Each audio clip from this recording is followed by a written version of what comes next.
तो आज लेकर आ गए हैं एसबीआई के कॉन्ट्रा फंड से रिलेटेड सारी जानकारी। यानी आज मैं रिव्यू करने वाला हूं एसबीआई कॉन्ट्रा फंड को। फुल रिव्यू देंगे हिंदी में। लेटेस्ट अपडेट 2026 में क्या क्या इसमें परिवर्तन है और क्या इस फंड ने परफॉर्मेंस किया है इतनी बड़ी गिरावट में, मैं सारी जानकारी दूंगा। क्या रिटर्निंग बनाकर दिए हैं 5 साल, 3 साल और पिछले 1 सालों में। तो इस वीडियो में बने रही क्योंकि यह वीडियो काफी यूजफुल होने वाला है। तो आज हम बात कर रहे हैं SBI Contra fund direct growth. इस म्यूचुअल फंड के फंड एज की बात करूं तो 26 साल पुराना फंड है। यानी 26 साल पहले यह म्यूचुअल फंड लॉन्च हुआ था, तब से लेकर अभी तक जबरदस्त परफॉर्मेंस कर रहा है। वहीं इस म्यूचुअल फंड के एनएवी प्राइस की बात करूं यानी एक यूनिट की कीमत, तो जब मैं वीडियो शूट कर रहा हूं उस समय इसके एक एनएवी का यूनिट प्राइस है 437 रुपया 49 पैसा। यानी इसका एक यूनिट आपको 437 रुपया 49 पैसा में मिल जाएगा। वहीं रेटिंग की बात किया जाए तो इसे 5 स्टार की रेटिंग प्राप्त है। यानी यह म्यूचुअल फंड इतना भरोसामंद है, इन्वेस्टर का ऐसा इस पर भरोसा है कि इन्वेस्टर ने इसे 5 स्टार की रेटिंग दे चुकी है। होल्डिंग की बात किया जाए तो इसमें फंड साइज की तो इसका फंड साइज है 49,837 करोड़, यानी 50,000 करोड़ पहुंचने वाला है। तो 49,837 करोड़ रुपया इस फंड में लोगों ने इन्वेस्ट कर दिया है, चाहे वह एसआईपी किया हो, लमसम किया हो या एनएफओ में इन्वेस्टमेंट किया हो। टोटल लोगों का पैसा जो यहां लगा है वो 49,837 करोड़। अब यदि कोई इसमें वर्तमान में इन्वेस्टमेंट करना चाहे तो इस फंड में मिनिमम एसआईपी मात्र 500 रुपया कर सकता है। यानी 500 रुपये हर महीने इस फंड में डाल सकता है। वहीं लमसम की बात करूं तो लमसम जो है यहां पर मिनिमम 5,000 रुपया किया जा सकता है। यानी एक मुश्त आप 5,000 रुपये ही इसमें डालेंगे मिनिमम, मैक्सिमम आप जो चाहे डाल सकते हैं। अब बात करेंगे होल्डिंग का, तो ये है होल्डिंग क्या होता है।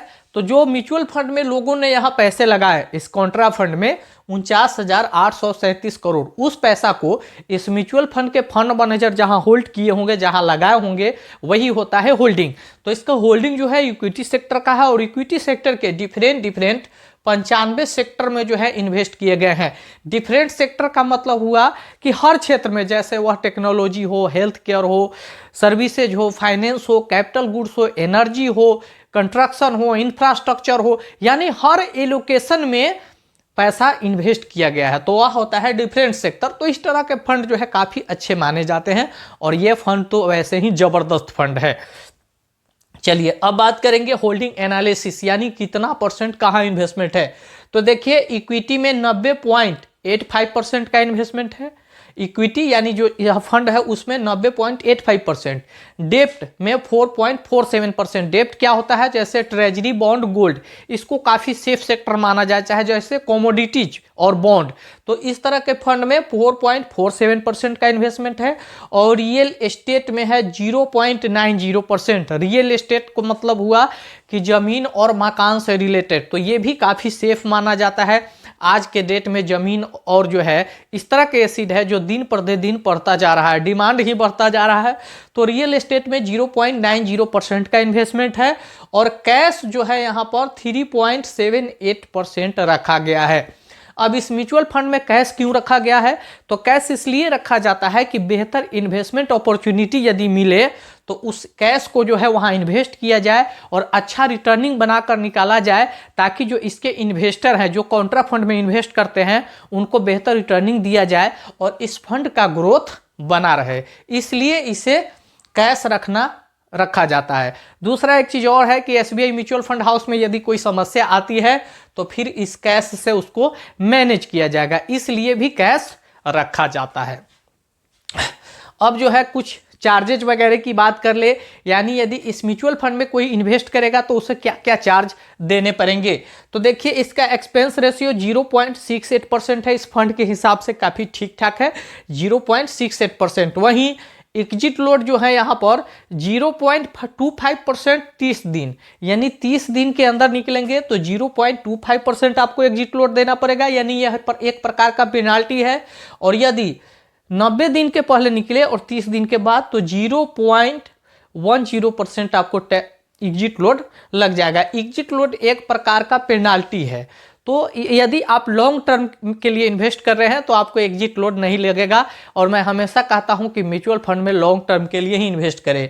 और स्टैंप ड्यूटी जो है 0.005% है। स्टैंप ड्यूटी क्या होता है? तो डॉक्यूमेंट प्रोसेसिंग चार्ज। अब बात करें टैक्स का, तो 1 ईयर बिफोर 20%, आफ्टर 1 ईयर 12.5%। यानी इस म्यूचुअल फंड में आप पैसे इन्वेस्ट कर रहे हैं और 1 साल के पहले निकलेंगे तो शॉर्ट टर्म गेन के तहत आपको 20% टैक्स देना पड़ेगा और एग्जिट लोड भी लग सकता है। वहीं यदि आप 1 साल के बाद निकलते हैं, लॉन्ग टर्म के लिए टिके हुए हैं, तो लॉन्ग टर्म गेन के तहत मात्र आपको 12.5% ही टैक्स देना पड़ेगा और उसमें भी 1.25 लाख यानी 1.25 लाख रुपए तक का छूट भी मिल जाता है। तो लॉन्ग टर्म के लिए इन्वेस्ट कीजिए और बेनिफिट उठाइए। अब बात करेंगे इसके रिटर्निंग का, लेकिन एक बात मैं बता दूं कि थोड़ा सा मेरा ये पोजीशन देखकर आपको दिक्कत हो रहा होगा, तो इसके लिए मैं सॉरी कहूँगा, क्योंकि मैं पिछले 2025 में एक्सीडेंट कर गया था, जिस वजह से हम अपना दाहिना पैर जो है पूरा गंवा चुके हैं, हम दिव्यांग हो गए हैं और अब दूसरा कोई मेरे पास सहारा नहीं रहा। तो मैं आपसे रिक्वेस्ट करूंगा कि चैनल को सपोर्ट कीजिए, सब्सक्राइब करके वीडियो देखिए ताकि मुझे कुछ मोटिवेशन मिले, मैं आगे काम करूं। बहुत मेहनत होता है यार अकेले करने में, कैमरे के पीछे जाकर कैमरा चालू करो, फिर बोर्ड पे आके आपको समझाओ, फिर वीडियो बनाने के बाद पीछे कैमरा पर जाके बंद करो, बहुत सारी समस्याएं होती है। तो सारा दिक्कत को झेल कर आपके लिए मैं एक से बढ़कर एक कंटेंट ला रहा हूँ। तो चलिए, ऊपर वाले जो करेंगे होगा। तो SBI Contra fund direct growth के रिटर्निंग को यदि मैं देख लूँ तो पिछले 5 सालों में इस फंड ने